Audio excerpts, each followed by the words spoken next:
नमस्कार दोस्तों, civil services PMI academy में आप सबका हार्दिक स्वागत है। आज के इस वीडियो में हम चर्चा करेंगे प्लासी की लड़ाई पार्ट 2 पे, यानी कि प्लासी की लड़ाई जिस दिन घटित हुई 23 जून 1757, उस दिन को क्या क्या हुआ उस पे, और साथ ही मीर जाफर की गद्दारी पे बने रहिए हमारे साथ। चलिए वीडियो में आगे बढ़ते हैं। दोस्तों, आपको पता होगा कि जब रॉबर्ट क्लाइव ने सारा षड्यंत्र रच लिया, अपने सैनिकों को इकट्ठा कर लिया और वो ये आकलन कर लिया कि सिराजुद्दौला अब कमजोर पड़ चुका है, तो वो निकलता है कलकत्ता से मुर्शिदाबाद की ओर, सीधे सीधे कहें तो दो दो हाथ करने के लिए। किससे? सिराजुद्दौला से। उसने पहले ही षड्यंत्र कर आधा युद्ध तो पहले ही जीत लिया था। ठीक है, तो अब जब वो पहुंचता है 23 जून 1757 को मुर्शिदाबाद के निकट, दरअसल एक प्लासी नाम का गांव है जो कि मुर्शिदाबाद से करीब करीब 35 किलोमीटर की दूरी पे है। वर्तमान में यह गांव प्लासी पश्चिम बंगाल के नदिया जिले में हुगली नदी के किनारे है। नोट कर लीजिएगा इसको, ये इंपॉर्टेंट फैक्ट भी है। पश्चिम बंगाल के नदिया जिले में हुगली नदी के किनारे। तो जब वो वहां पहुंचता है तो जिस लड़ाई की नींव पहले ही रखी जा चुकी थी, अब उसका औपचारिक लड़ाई होनी थी और वो हुई भी। तो अब लड़ाई से पहले आते हैं दोस्तों कि क्या क्या दोनों की सैन्य शक्ति में क्या स्टेटस था दोनों के सैन्य बल का। तो दरअसल क्लाइव के पास जो सेना थी, यानी कि ईस्ट इंडिया कंपनी की जो सेना थी, उसमें लगभग 3200 के आसपास सैनिक थे, जिसमें कि 1000 के आसपास 950 यानी यूरोपीय सैनिक थे। 100 लगभग 100 के आसपास यूरोपीय तोपची थे जो तोप चलाने में माहिर थे। 50 नाविक थे। नाविक उसने इसलिए रखा था, प्लासी की लड़ाई युद्ध भूमि जो थी वो मैदानी इलाके में लड़ी गई, मैदानी इलाके में युद्ध लड़ी गई थी, और जो युद्ध लड़ा गया था बेसिकली मैदानी इलाके में, उसमें नाविक की क्या जरूरत थी? दरअसल ये था रॉबर्ट क्लाइव का प्लान बी। यदि मीर जाफर गद्दार नहीं निकलता है और उसको स्थिति उसके प्रतिकूल जाती है तो वापस भागने के लिए नदी के रास्ते से भाग जाएगा। इसीलिए नाविकों का सहारा लिया गया था। 50 नाविकों का एक दल इसीलिए रखा गया था। उनका कोई विशेष रोल युद्ध में नहीं था, वो बेसिकली हारने की स्थिति में बचाव अभियान के लिए रखा गया था। इसके अलावा दोस्तों करीब करीब 2100 भारतीय सैनिक थे। ये वो भारतीय सैनिक थे जो भाड़े पे लिए गए थे। तो कुल मिला के लगभग 3200 के आसपास ईस्ट इंडिया कंपनी की सेना का पूरा बल था, और मीर जाफर के पास लगभग कहें तो 50,000 के आसपास सैनिक थे। 50,000, कहां 3200 और कहां 50,000। अगर वास्तव में युद्ध जिस तरह से होता आ रहा है आज तक, या होता आ रहा था, वैसा युद्ध होता तो प्लासी की लड़ाई का परिणाम कुछ और होता। लेकिन अगर मीर जाफर गद्दार निकल गया तो उसकी वजह से युद्ध का परिणाम कुछ और रहा।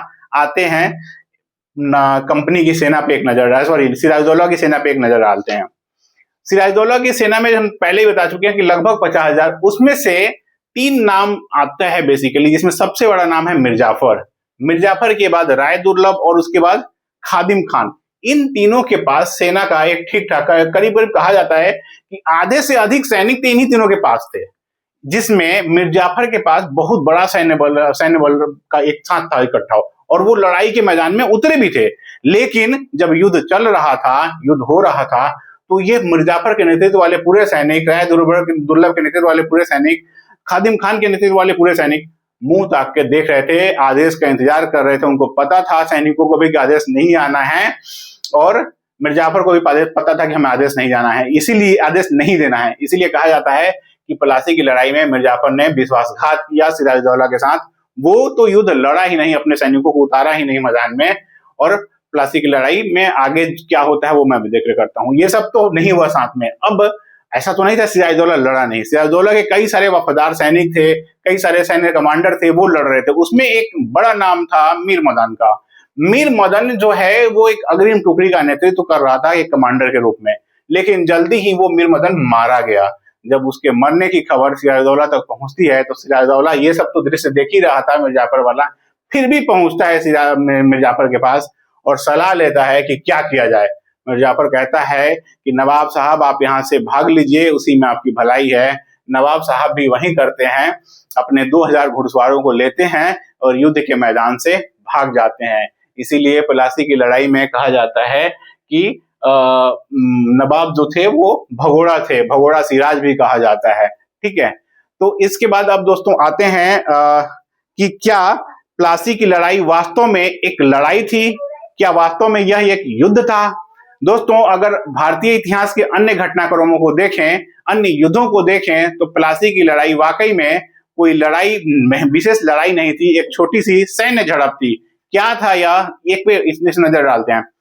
अगर कोई लड़ाई होता है, कहीं पे भी लड़ाई होती है, तो बेसिकली एक पक्ष के जो जीतता है उसके ज्यादातर सैनिक सुरक्षित रहते हैं, जो हारता है उसके ज्यादातर मारे जाते हैं। इस वाली लड़ाई में अंग्रेजों की ओर से केवल और केवल, आंकड़ा तो यही है कि 29 सैनिक मारे गए थे, 29 लोग मारे गए थे। और भारतीय यानी जो कहें नवाब का जो सेना था, नवाब की सैनिकों में से लगभग 500 लोग मारे गए थे। तो कहाँ 50,000 मरे, कितने 500, हारा कौन? नवाब की सेना। तो एक तरह से कहें कि ये युद्ध ना होके छोटी सी सैन्य झड़प ही थी, और कई सारे इतिहासकार इस बात को मानते भी हैं कि प्लासी की लड़ाई वास्तव में एक बड़ी लड़ाई न होके एक छोटी सी सैन्य झड़प थी। वास्तव में रॉबर्ट क्लाइव ने षड्यंत्र के जरिए ये लड़ाई तो पहले ही जीत लिया था। अब दोस्तों आते हैं एक और बात पे, मिर्जाफर की गद्दारी पे।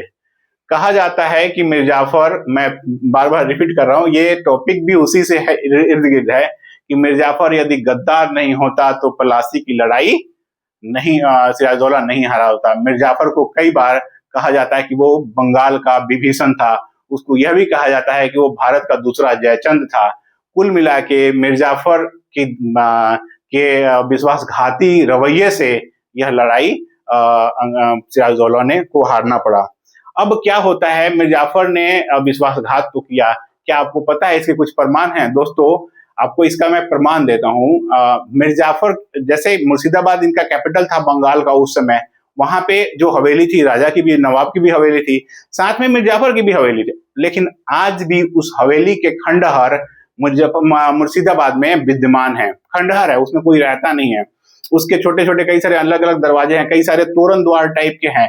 आप सर्च करिएगा गूगल पे, मैं नाम बोल रहा हूं, नमक हराम देवड़ी या फिर नमक हराम हवेली, नमक हराम देवड़ी या नमक हराम हवेली।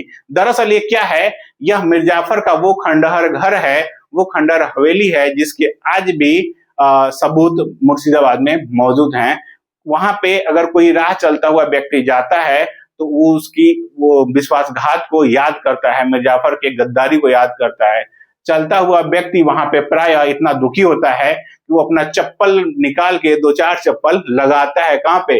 उसके दरवाजे पे, जहाँ पे जो विश्वासघाती द्वार जिसको कहा जाता है, या फिर मिर्जाफर का जो दरवाजा कहा जाता है, मिर्जाफर का दरवाजा कहें कि विश्वासघाती द्वार या गद्दारों का दरवाजा, तो उस पे 2-4 चप्पल लगाते हैं ये लोग। साथ में आने जाने वाले कई लोग उसके दरवाजे पे थूक के भी जाते हैं, अपना दुख व्यक्त करने के लिए, अपना रोष व्यक्त करने के लिए।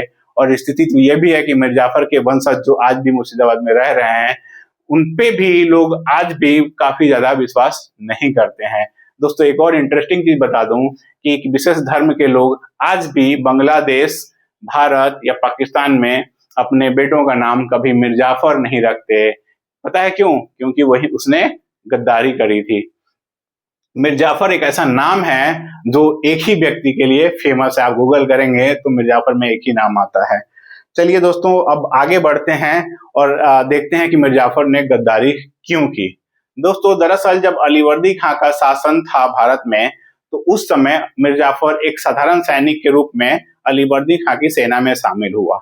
जब वो अलीवर्दी खां की सेना में शामिल होता है तो उस समय एक साधारण सैनिक था और धीरे धीरे अपने सैन्य बल के आधार पे अपना प्रमोशन लेता गया, और स्थिति ऐसी आई कि नवाब ने उसको काफी प्रमोट किया और सैन्य कमांडर भी बनाया। बाद में वो नवाब यानी अलीवर्दी खान ने अपनी सगी भतीजी की शादी भी कर दी मिर्जाफर से। तो कुल मिला के मिर्जाफर नवाब अलीवर्दी खान का दामाद था। मिर्जाफर इतना महत्वाकांक्षी था कि वो खुद नवाब बनने की फिराक में था। तो वो षड्यंत्र रचा कि अलीवर्दी खां को मारकर वो खुद नवाब बन जाए, लेकिन अलीवर्दी खां को समय रहते इस बात का पता चल गया।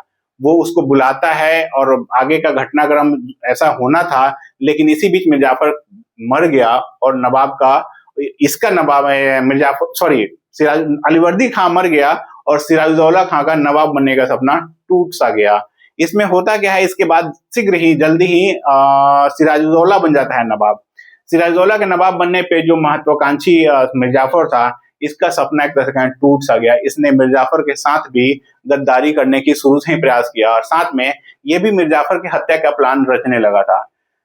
खैर उसमें वो सफल नहीं हुआ। जब प्लासी की लड़ाई हुई थी तो उसके ठीक पहले मिर्जाफर को अपने गुप्तचरों से प्लासी की लड़ाई के ठीक पहले सिराजुद्दौला को अपने गुप्तचरों से पता चलता है कि मिर्जाफर गद्दारी करने वाला है। तो सिराजुद्दौला मिर्जाफर को वापस बुलाता है और अपना पगड़ी निकाल के उसके चरणों में रखता है और नतमस्तक होता है, कहता है कि साहब हमारा पूरा साम्राज्य आपके चरण में है, इसको आप बचा लीजिए। तो मिर्जाफर वहां कहता है कि अरे नवाब साहब आप ये क्या कर रहे हैं, मैं इस पाक ग्रंथ की कसम खाता हूं कि मैं आपके साथ वफादार रहूंगा। लेकिन वो व्यक्ति जब युद्ध के मैदान में गया तो उसने उस पाक ग्रंथ के कसम की मान नहीं रखी और वो फिर से वो वापस अंग्रेजों के साथ मिल गया। और जब लड़ाई में सिराजुद्दौला जब भागता है तो वो जाता है रॉबर्ट क्लाइव के पास, कहता है बधाई हो बधाई हो बधाई हो, आप युद्ध जीत गए हैं। तो दोस्तों ये थी कहानी मिर्जाफर की। लेकिन अब सवाल ये आता है कि क्या वास्तव में मिर्जाफर अकेले उत्तरदायी था प्लासी की लड़ाई के हार के लिए? तो मैं कहूंगा कि ऐसा कुछ है नहीं, क्योंकि वो एक बड़ा कारण था। लेकिन दोस्तों अगर आप याद करें, जो सम्राट होता है, जो शासक होता है, जो नवाब होता है, जो कहीं का भी आज की डेट में कहीं पीएम होता है या राष्ट्रपति होता है कहीं का, वो जो स्टेट का हेड होता है बेसिकली, उसके पास ना दूरदर्शी शक्ति होनी चाहिए, दूरदर्शी पावर होना चाहिए, दूरदर्शी सोच होनी चाहिए। अगर उस पर दूरदर्शी सोच नहीं है, दूरदर्शी रणनीति नहीं है, तो व्यक्ति सम्राट या हेड ऑफ स्टेट कहलाने के लायक नहीं होता है। तो इस वजह से मैं कहूंगा कि कहीं ना कहीं सिराजुद्दौला की भी गलती थी। जब उसको पता चल गया था कि मिर्जाफर महत्वाकांक्षी है, मिर्जाफर ने अलीवर्दी खां की हत्या का षड्यंत्र रचा है, वो अभी सेनापति से हटाए जाने पे भी दुखी था शुरू में, तो इन सब वजहों से उसको रखने की क्या मजबूरी थी? कोई और को रखता या फिर युद्ध थोड़े समय के लिए टालता या फिर युद्ध न करके जो कलकत्ता पे हमला किया था वो थोड़े समय के लिए टालता, पहले इन सब चीजों से निपटता। तो मेरा ये मानना है कि मिर्जाफर भी दोषी था, साथ में सिराजुद्दौला भी दूरदर्शी था। तो दोस्तों ये है पूरी कहानी प्लासी की लड़ाई की। और आपसे रिक्वेस्ट है कि आप हमारे वीडियो को लाइक करें और साथ में चैनल को सब्सक्राइब करें और अपने दोस्तों का साथ शेयर करें। मिलते हैं अगले वीडियो में, जहां प्लासी की लड़ाई के कारण और परिणाम पर पॉइंट वाइज चर्चा की जाएगी। साथ में मैं उसको लिखवाऊंगा भी, और अगर समय मिला तो उसी में मेंस के प्रश्नों पर, संभावित प्रश्नों पर चर्चा की जाएगी और उसके मॉडल आंसर को बताऊंगा। धन्यवाद।